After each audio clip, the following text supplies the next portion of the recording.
All right, let's get going on this show. So we began with Jimmy Valiant versus Paul Jones in, as it was announced, a fight to the finish, hair versus hair. They introduced Paul Jones in his second, Manny Fernandez. And then everybody's main man, Jimmy Valiant. And Big Mama. So per the Stips, Manny Fernandez had to go into this cage at ringside, but he did not want to go. So they're trying to push him in, and they're all just refs and geeks, and he's not having any of this. Out comes Baron Von Raschke to try and throw him in there. They're having a wild brawl. This brawl is probably better than the match that followed. And at last, Wahoo McDaniel appeared, chopped Manny into the cage. You know, a little shark cage kind of thing. Probably 6 feet per side, I guess. Throw him in there, lock the door, he's trapped. And the cage is then lifted, suspended above the arena floor. Paul Jones is hanging onto it. I was worried about how far this would go, but thankfully not very far at all. But then as the cage is a good 20 plus feet in the air, Manny begins to rattle the door, tries to climb out the top, tries to jump and shake his way free. What was his plan? I don't know, but when he gets dragged to the ceiling in the shark cage, I could not help but look at my television screen, and there's Jimmy Valiant, Big Mama, Paul Jones. There's a man in a shark cage 20 feet above the arena. And I'm just thinking, look at this carnival. This is ridiculous. This is the goddamn circus. This is completely ridiculous. And the stipulations were, as noted, if Paul Jones lost, he would become a bald-headed geek. Right. If Jimmy Valiant lost, Big Mama was going to get her head shaved because Jimmy had already had his head shaved, so he needed up the ante. I just couldn't believe my eyes. This was professional wrestling. This was everything you could ever want in professional wrestling. It really was. Except the match. Jimmy Valiant. Even that. Jimmy Valiant was fucking horrible. Even by Jimmy Valiant standards. He was so bad. I don't want to make any accusations. But this dude was... I mean, I've seen a lot of Jimmy Valiant matches. He couldn't even dance. No. And when Jimmy Valiant can't even dance... I don't know what's going on. I'm not sure there were actually bones in his neck in this segment. He would lean forward, and his head would lean forward, forward all the way. He would lean to the right, and would flop all the way to the right. It was kind of sick and sad to watch. You know what's funny is, Paul Jones is a manager of late, if you watch these NWA shows, and I was watching this here, and it took me about, 3 minutes to realize I'm watching Paul Jones, the manager, have a match here. Because usually when a manager wrestles, they're so horrible that they jump out at you immediately. Right. And Paul Jones was a wrestler, and he was certainly not great in this match, but he was a hell of a lot better than Jimmy Valiant. Oh, yes. And it took me a long time to realize he's not even wrestling regularly. No. He's the guy that comes on TV every week and makes me laugh. Probably had a better body, too. Well, for sure. Yeah. So, now the good news is, having seen 800 boring Raw matches that are all the same, star-and-a-half match every week for years now, this was spectacular. There was no way to turn your head from this train wreck. They had the worst brawling you ever saw. When they were on the same pages, it was terrible. And then when they got off the same page, oh my God almighty. Guys would throw punches and stop because they thought it was going to get blocked, or block punches that were never thrown. Just horrendous. But the story. But there was a story. The story was awesome.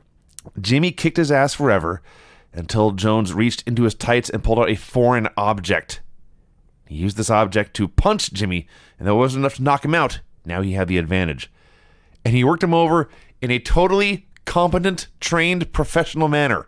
He dropped elbows and knees and looked like a wrestler. Jimmy made his comeback. No. He started a comeback, but got hit with the gimmick a second time. I see. Because of the rule of threes. I see. So twice, Paul Jones used the gimmick on him. Yes. So at last, they do their comeback spot. And Valiant's behind Jones, like he's going to do a German suplex or something. But he pushes him into the corner. Jones takes the corner chest first, does a flat back bump, and somehow the gimmick goes flying out of his trunks and into the air in front of Valiant. So Valiant grabs them, or the weapon, hits Jones with it, immediately covers him and pins him. So awesome. It was so awesome. This was the biggest show of the year. And these guys went to the back before the match, and they sat down, and one of them said, hit me with the gimmick, and then do it again, and then hit the post, and I'll get the gimmick, and I'll hit you. And that's it. Yeah. They're like, okay, Cool. see you in the ring. That was it. Yeah. That was the whole fucking plan. Yeah, it was. With blood. Did we mention that? There was blood in here.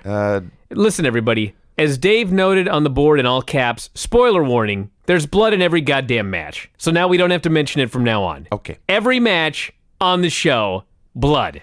Usually both guys, or sometimes all four. So, yeah. Let's see. Jimmy did the quickest haircut you ever saw. Like, he's got a 3 count, ref raises his hand, they cut the crowd for 3 seconds. Next thing you know, Valiant has begun the shaving. Oh, yeah, he was wasting no time. Oh, yeah. And it was a good thing, too, because they lowered the cage. Manny Fernandez jumped out. Rick Rude ran out.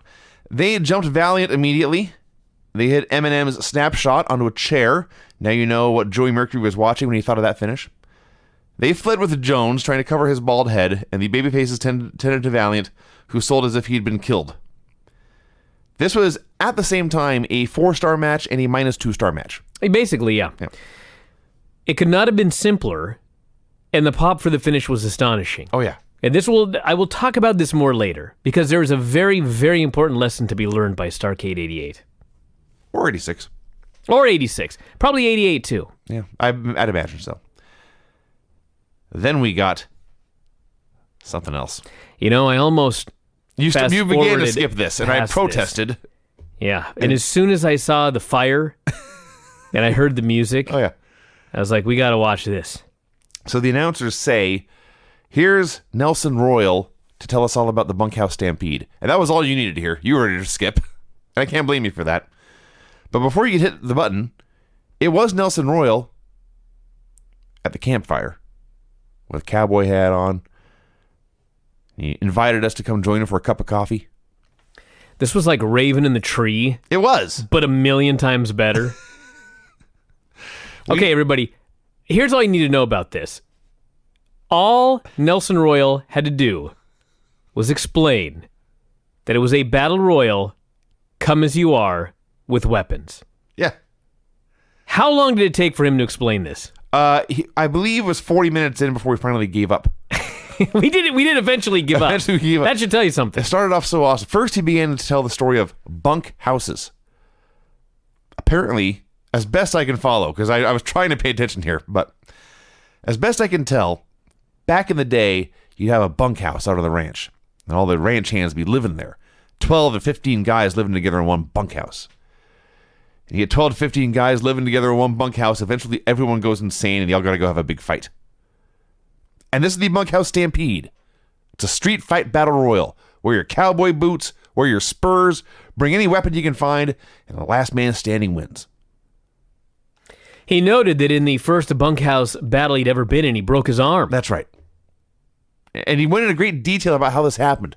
Like he was in the ring and went over the rope, but his arm got caught in the ropes, and then somebody came from this angle and hit him, and he couldn't get out, and so somebody came from that angle. This went a long I can only hope time. that really happened in a horrible battle royal with weapons. Yeah. I suspect it did. Showed clips from the Crockett Cup the year before, including the Sheep Herders, Giant Baba, and Tiger Mask. Oh my fucking God. God bless Giant Baba. An all-time great. Giant Baba whips... I don't even know. It was... Black Bart. Yeah, it was Black Bart. Yeah. He whips Black Bart into the ropes, and he's going to give him a boot. Now, I can't even explain this. If he I had, cannot do it justice. when you say if he gave him a boot, it may have been better if he had taken a boot in his hands and delivered it. Yes. That may have been more convincing. He whips the guy to the ropes, and I will give this to Giant Baba. He was a professional. He whips the guy to the ropes, and then he backs up a little, because he knows when he hits the boot, the man needs to land in the middle of the ring, because that's the safest part of the ring. And Yeah. back in the day, this business was not about killing each other. So he backs up a little bit, and he times it as best he can, and he lifts his boot up to about abdomen height, and Black Bart hits it going about, I don't know, half a mile an hour. Just going to say. Black Bart falls down, and Giant Bubba covers him. And I could not help but think, people thought this was real. How? Yeah. This was the fakest thing I've ever seen in my whole entire life. This big boot by Giant Bubba on Black Bart. Per Wikipedia, he would have been 48 years old at the time of this match. He looked 148. Kane's 48. May even be older than that. Yes. Jericho's 46. God bless the guy, but it was so bad. Like, the sheep herders were there. Sheep herders look great. I think it was less phony when they became the bushwhackers than when Giant Bubba delivered this big boot to Black Bart. Big Bubba versus Ron Garvin in a street fight. Bubba's out there in black slacks and a blue button-up shirt, already looking like the big boss man. It was a very early Big Boss Man style outfit, but his suspenders immediately broke. That's true. Because he's fat. And I was punching him, to be fair. He was punching him in the right ass cheek because that's where it broke. All right. So, the story of this match was very simple. Ron Garvin is the hands of stone, and when he punches men, they get knocked out and stay down. Now, he was punching the hell out of Bubba, and Bubba would go down all the time, but he would always roll outside and get back on his feet. You could knock Bubba down, but you couldn't keep him down. That's the way this went for the first, 10 minutes or so. I should add, by the way, the audio quality for this show was dreadful. Yeah, we didn't hear any of the craziness we've heard in years past when babyfaces got big wins. No. You could tell the crowd was going crazy, but it wasn't hurting my ears. No, and when they weren't going crazy, it felt like you were sitting next to a huge fan. Just a constant buzz. So, Bubba used a roll of coins for the heat. Write that one down as well. It was a street fight, so that's totally legal, of course. There was blood. There was blood everywhere. We had choking with a rope. We had a bear hug. And it was just the same brawl for like 10 minutes, which was about 3 minutes too long. Ref got bumped here in the street fight. Garvin hit the scariest pile driver ever. He goes to this pile driver, and I guess suddenly remembers that this man, he had to be 400 pounds at this point. He was way fat. Apparently he decided, I cannot get my arms around this man's waist. I will just grab the back of his pants here and lift them up and then drop them on his head.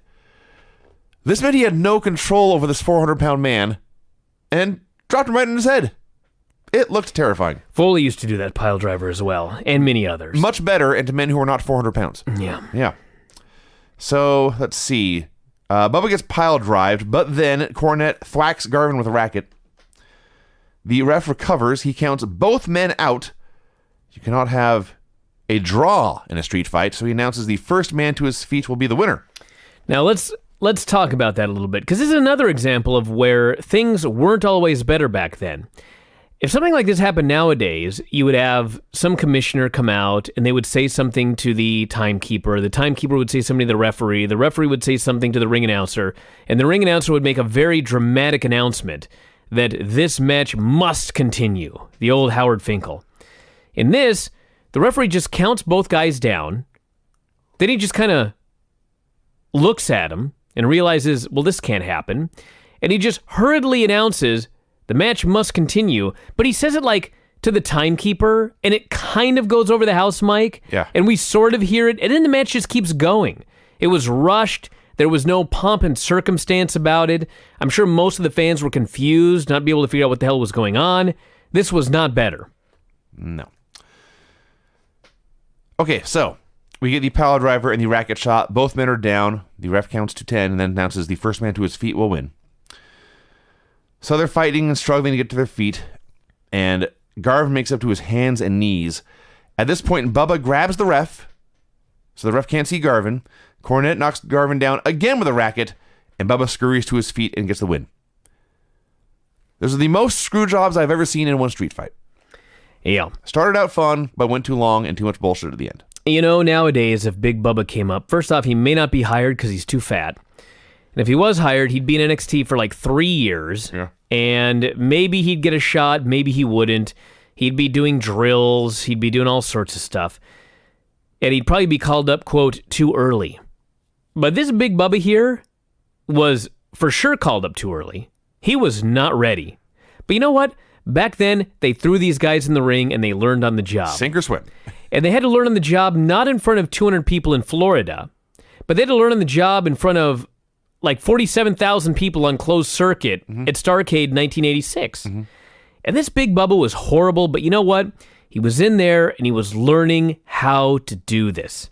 And it wasn't about learning a pattern match or some high spots or some moves. He was learning how to put a match together, how to call it in the ring, psychology, how to listen to the crowd. And look at him 2 years later, like we keep talking about. He was great in that feud with Hogan. There was the other guy, the skinny cowboy we was talking about. Sam Houston. This fucking guy was so horrible. 2 years ago when we first started watching these NWA shows, he was horrible. Now he's really good because they threw his ass out there. He had to do stuff on national television. He had to do stuff in front of big crowds, and he learned quick. That is an example of how things were better back then. So we had only seen 2 matches. We had seen blood in both matches. Time for a first blood match. And as I understand, there was blood up and down the undercard as well. So they do the announcing, the introductions, and then J.J. Dillon tries to put amateur wrestling headgear on Tully Blanchard, which would help protect his head from bleeding. Now the ref stops him from doing this, but that's not giving this enough credit because Tommy Young was a great ref. They put this headgear on his head, and it's fastened, and then Tommy has been busy with Dusty, but Dusty points and says that man's got gear on his head, and the referee turns. And he looks, and he points and shakes his head, no, no, no, no, no. And the wrestlers protest, Blanchard protests, Dillon protests, but Tommy insists, and he gestures no. He says, take that off your head, putting his fist by his chin and pulling it up. And after like a minute of this, he just grabs the damn headgear, yanks it off, and throws it out of the ring. Playing to the back row, it's called. A lot of mime here. So the Horsemen go with Plan B. They put Vaseline all over Tully's face like it's a UFC fight. This is not allowed either. And Tommy Young orders them to towel off, and when they will not do that, he takes matters into his own hands and towels the man off instead. Now Dillon's upset, and he goes to protest Dusty Rhodes.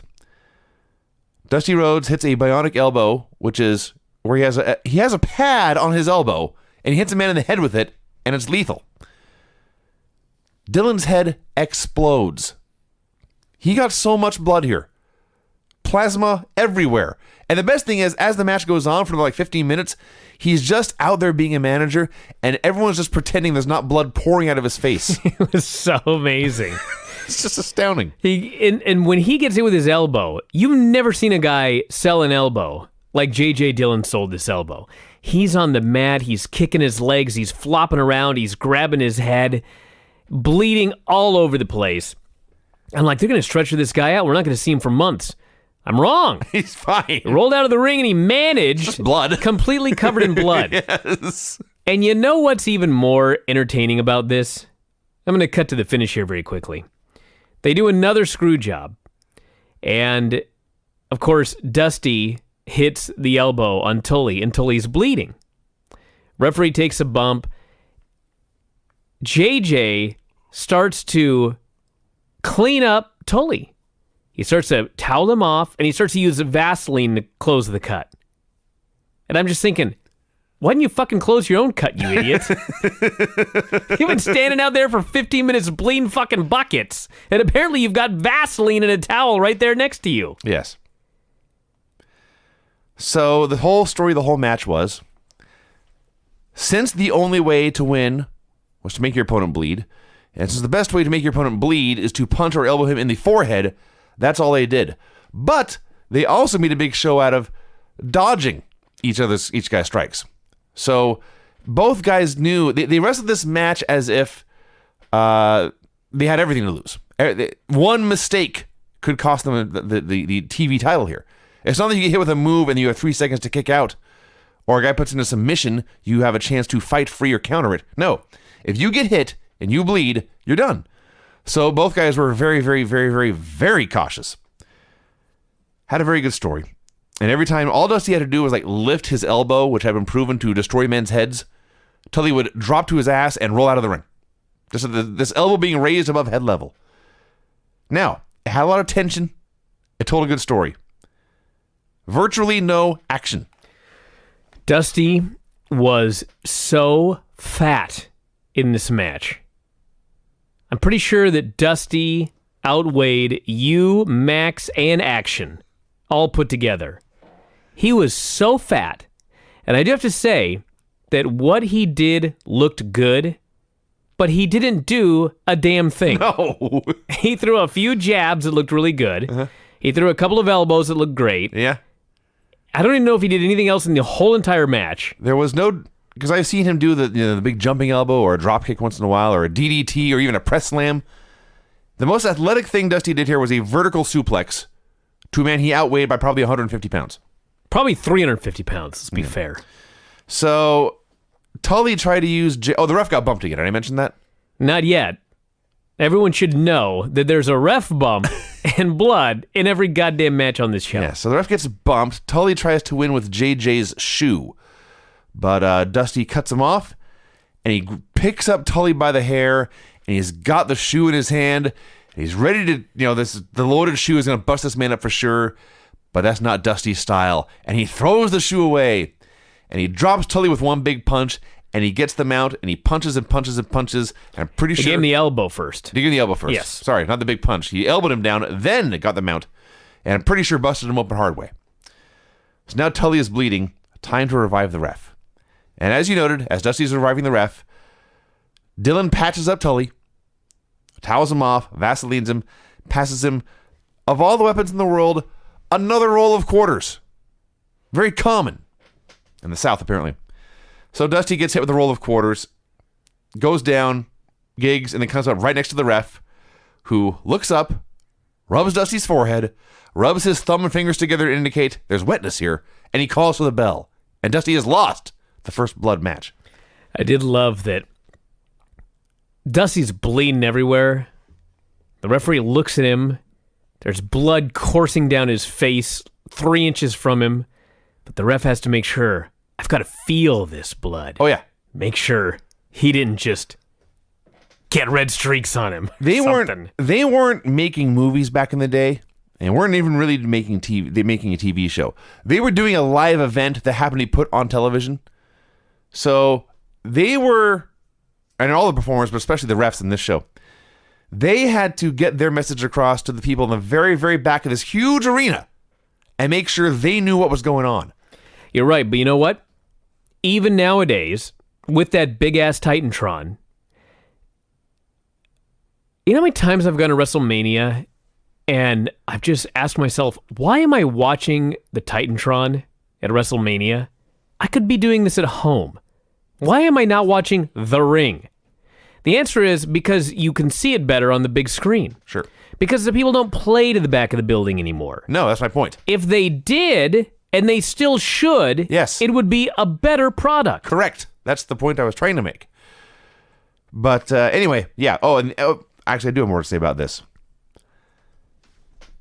Here in 2016, it's actually a few years ago, John Cena had his famous line about championships come and championships go. The message in 2016 is more, everyone wants a moment, and everyone wants to steal the show.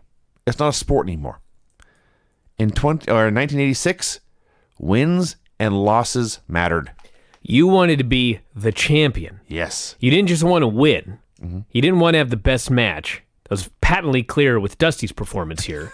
But you wanted to be the goddamn champion. And he was so mad when he got screwed out of this belt. Oh my God. This was the worst day of his life. Screaming, protesting, swearing. No, cursing up and down, pointing to there's goddamn quarters in the ring. Where do you think they came from? But it was to no avail. They sure as fuck weren't from fans throwing money in the ring. I'll tell you that much. I really, really enjoyed this match, but I will readily admit this will not be everyone's cup of tea. No, but it was another good story. Yeah. There were a lot of really good stories on this show. Yes. And that in a lot of ways saved what was an otherwise horrible show with ref bumps and bleeding, and every match was overkill. Like, how the fuck do you have blood on every match on the undercard when you've got a first blood match on the show? I mean, give me a break. And a cage match. A cage match. And a scaffold match. Well, it's time for the scaffold match. Did you know that Hawk worked this match with a broken leg? I did not know that. That's right. Can you imagine? A broken leg and he climbed up on that goddamn scaffold and was doing spots. All I could think was, if you even suggested putting this match together in 2016 and told some men, you have to climb up to a scaffold that is 20 feet or more above the ring itself. And I know in wrestling they'll take a 12-foot ladder so it's 20 feet. Believe me when I tell you, this thing was 20 feet above the ring. Oh, yeah. And they told two of you, you will have to find a way to fall from the scaffold into the ring. It's your job. Everyone quits. Everyone calls the lawyer. This is an unsafe working environment if ever I've seen one. It's not even that. Even Ultimate X, where they had those cables, and the cables are much lower nowadays than they used to be. They used to be higher, and dudes would fall off those cables, and I saw some train wreck. I thought people died all over the place. At least, like, it was up to you to fall. The cables were at least steady. I mean, they had a very expensive grid surrounding the ring, holding up some very, very tight cables. This fucking scaffold was the most rickety, unbalanced, fragile scaffold I've ever seen in my life. They had the two sides that you climbed up, then they had the scaffold, and near the latter part, there was, I don't know what you'd call it, but if you went to the top of the diving board, there are the two handles There's a on each guardrail. side. A guardrail. Fucking guardrail broke on one side in the middle of this match. Because they were using it to stop them from falling off and dying. It just fell apart. And I was watching this, and listen, I don't ever want to see a scaffold match again. No one should ever do a scaffold match again. The actual wrestling in this match was fucking atrocious. Oh, yeah. There was none to speak There's nothing to do. But you know what? This was 30 years ago. I knew who won. I knew what happened. I was scared shitless watching this match. I was sure that somebody was going to die, even though I already knew what happened. It was so scary.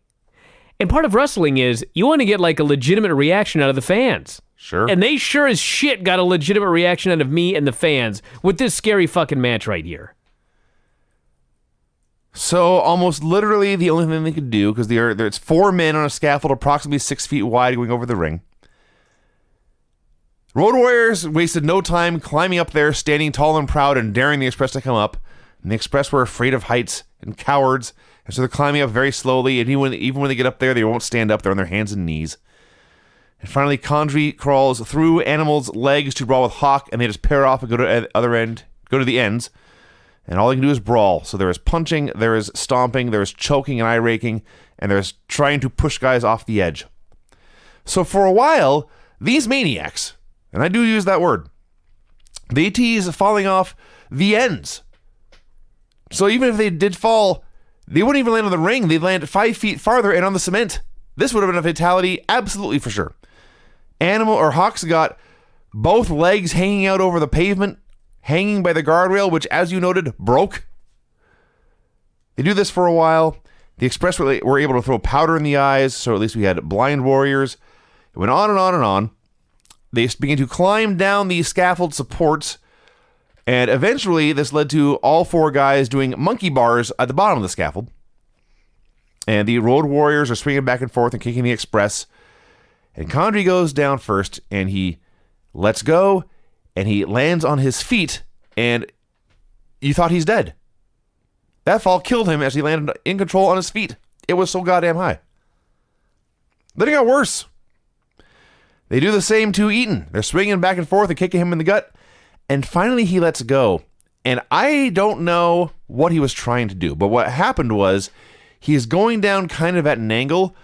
Well, he was swinging. Yeah.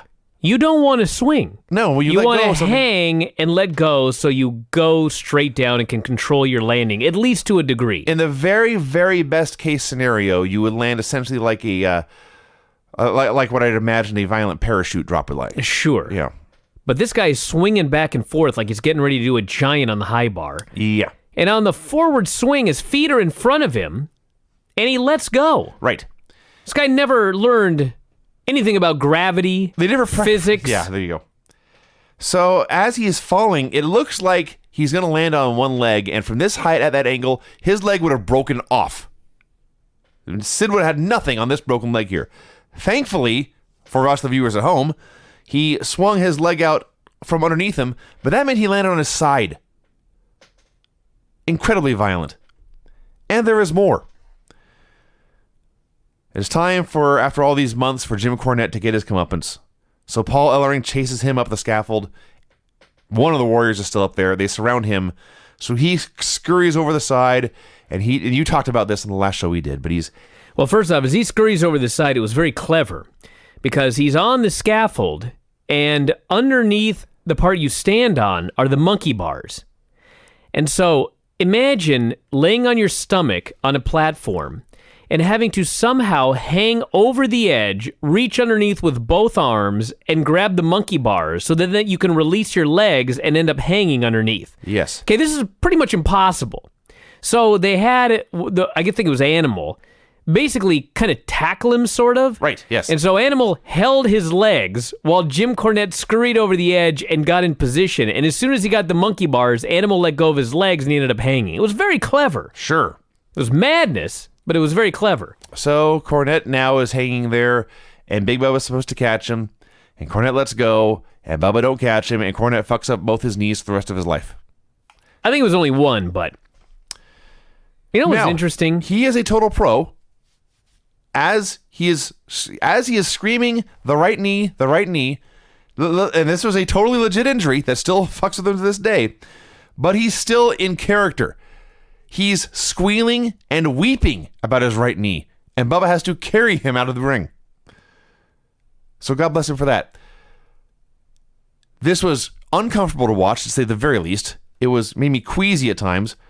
It was not good, but it was different. And if you're looking for something different to watch on the network someday, well, it's about as different as you will ever get. There are wrestling fans that have not been born yet or who are very young that one of these days are going to look back and they're going to find this on the network and they won't believe their eyes. No. I barely believe my eyes. And you know, this Cornette thing, so Bubba was supposed to catch him and didn't. And somebody last week said, Bubba looked up to catch him, but became blinded by all the lights. And I thought, well, that's understandable, but shouldn't you have gone out before the show and looked up? You know what I mean? Like, I don't know. Whoever came up with this idea and okayed it, I don't know. This was total madness. I just found this at jimcornette.com/biography. There's a line in here. It's not at the very beginning, but down in the middle. Jim is best remembered for blowing his knee ligament, taking the bump from the 24-foot scaffold. As with the live and closed circuit showing, the home video being the first gold wrestling video with sales of over 50,000, endless replays of the fall and commercials for TBS for years, and the entire match being included in the WWE Road Warriors video release a few years ago, JC says, more people have seen me fall off that scaffold than anything else I've ever done. Pride.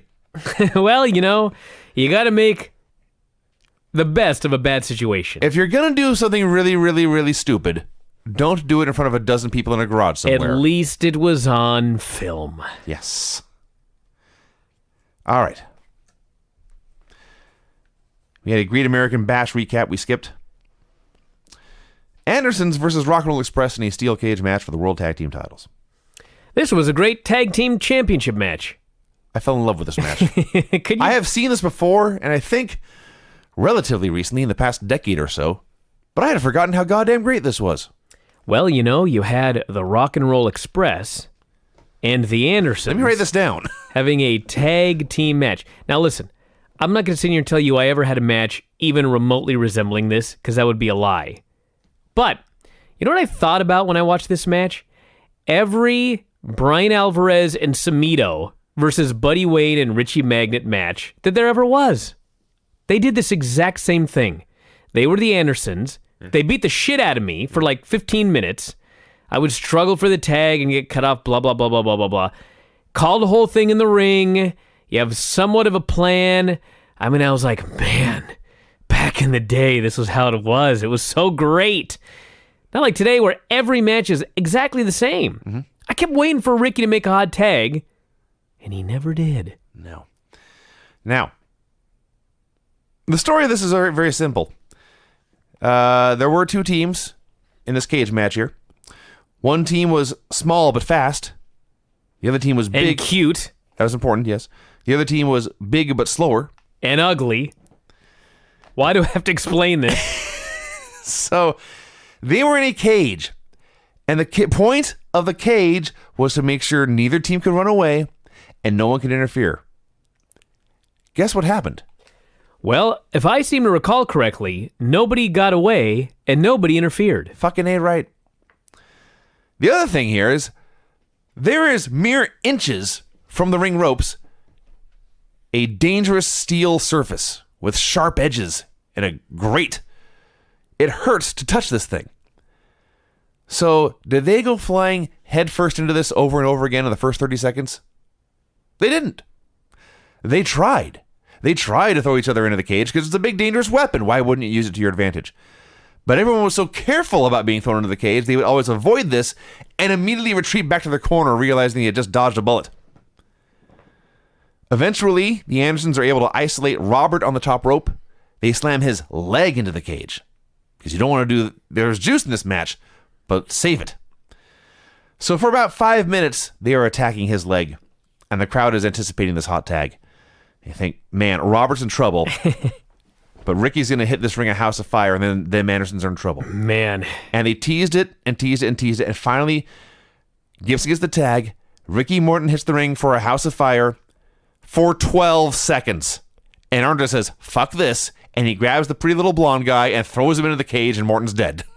And it was the best. Bleeding. And bleeding everywhere, yeah. That's the key. But it was the old... He hit the ring, and the place goes nuts, and the Andersons let him have it just enough for them to realize the tag has been made. Y'all see this? He's running wild? Okay, good, fuck you. And they cut him off and killed him. What the hell does the guy need a comeback for? He's winning. He's getting the pin in the end. Sure. He doesn't need to do a big goddamn comeback. No. Now the match was just getting started. And Morton's bleeding everywhere, and they're beating him, and they're stomping him, and they're working his arm and his leg and his head. And every once in a while, he'll get a rush of adrenaline, and he'll power up and throw a couple of punches, but on like a third punch, he's done. And the Andersons cut him off again. Chicks are screaming. Oh. They're crying. Someone has to save Ricky Morton. And Ricky's bleeding. There's blood in his pretty blonde hair. And Gibson, by the way. He never quits. Never, ever quits. Never gives up. Finds a way to just to stay alive. Gibson, by the way, because he was not getting the hot tag at the end, they couldn't just leave him in the corner as a lump. So every once in a while, he couldn't take anymore, and he hit the ring to attack the Andersons, but that was illegal, and the ref would take him back to the corner and give the Andersons a chance to double team. So after a long, long, long time of this, this part alone probably went 15 minutes. And there's a great point where like they bonk heads, Ricky and Ole bonk heads, and Morton goes down, and he's on his belly about a yard from the corner, but he can't move. He can't even lift an arm. If he could have lifted an arm, he could have tagged out. And finally, we get to yet another point where Gibson can take no more, and he hits the ring. Arm sweating his ass off because they've been working so hard for so long. And in the middle of this melee, Ole tries to slam Ricky, but Robert hits a drop kick to Ricky, which sends him falling down on top of Ole. And the ref looks down and says, well, that guy's legal. That guy's legal. I'm counting this pin. And he drops down, and he counts 3, and the Rock and Rolls win. Place goes ballistic. And that's that. And the Andersons tried to attack them a little bit afterwards, but the Rock and Rolls grabbed their belts and left. And that was it. You know, the other reason I was thinking about all these Buddy Wayne matches with Richie, Samito, was because I'm not going to sit here and tell you that these guys didn't do a damn thing, because that would be a lie. They were working. But they didn't do that much. And the fans were going crazy for every little thing that happened. This is the important lesson to be learned here for 2016. In 2016, because these storylines suck, and the guy in charge of the biggest company in the world changes his mind on a daily basis, and the psychology is fucked up, and they have no idea how to make a babyface, it is impossible now to get reactions like the reactions that these guys got in this match. And because of that, the guys nowadays have to do so much shit to even try to get this same reaction. If WWE had a better foundation, if they had storylines that they didn't just throw it out the window and let's turn this guy and let's forget this and let's announce this but not do it and let's have this guy do this or whatever. If there was a strong foundation of the business in 2016, the guys wouldn't have to do all of this crazy shit. They'd get great reactions, they'd have longer careers, and they'd have fewer injuries and better matches.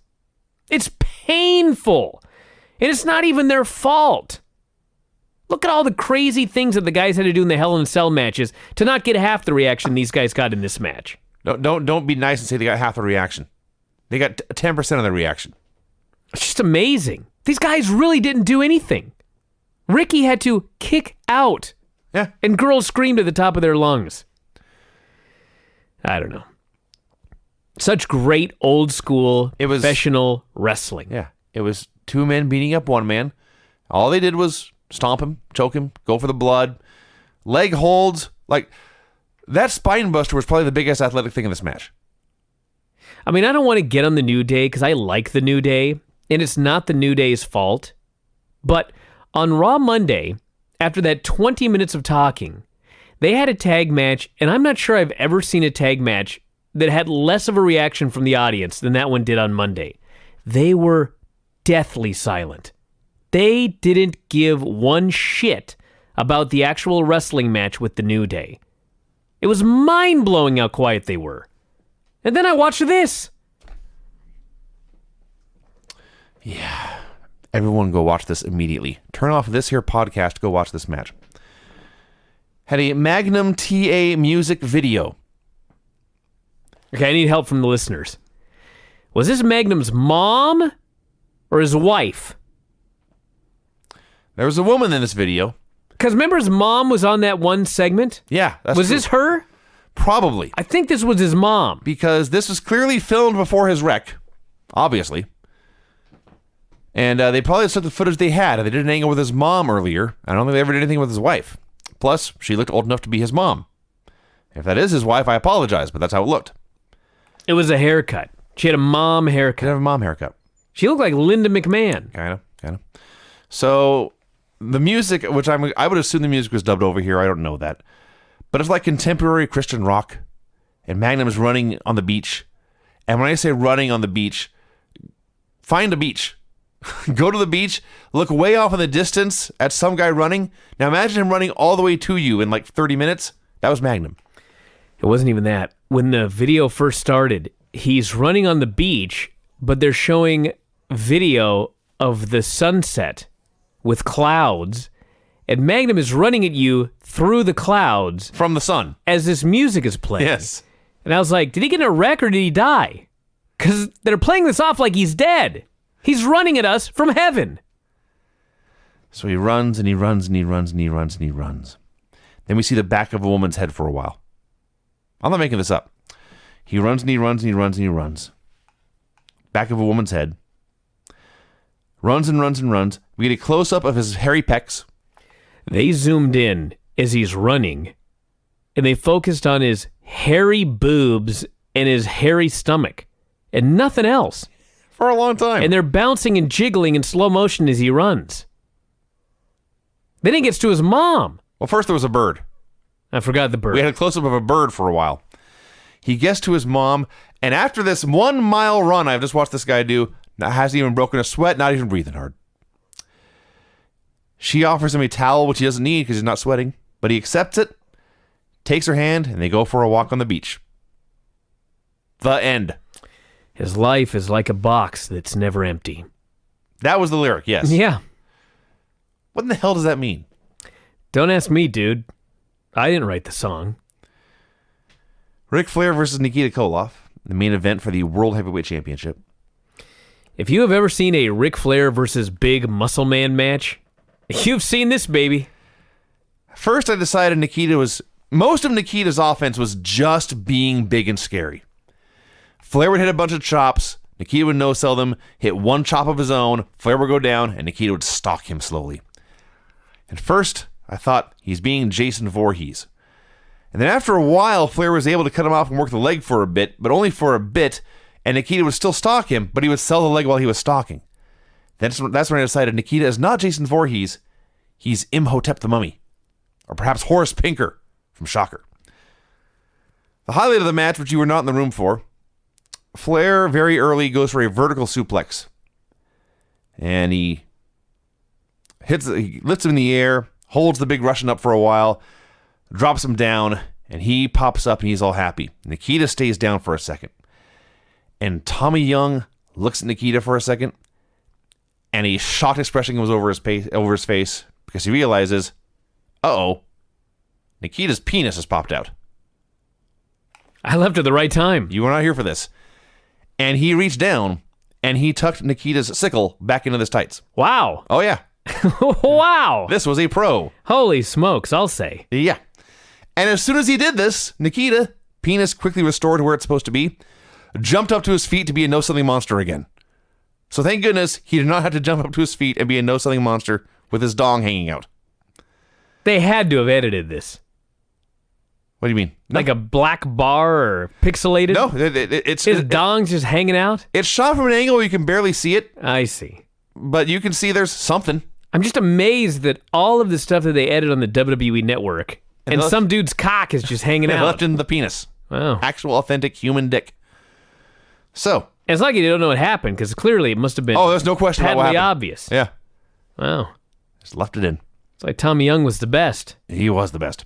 I wonder if Nikita laid on his back and just said, put my dick back in. He may have. Because normally Flair does a suplex and he pops up, but then he turns around, the guy also is popped up. Yes. So maybe Nikita's just like, got a little chilly, didn't know what to do.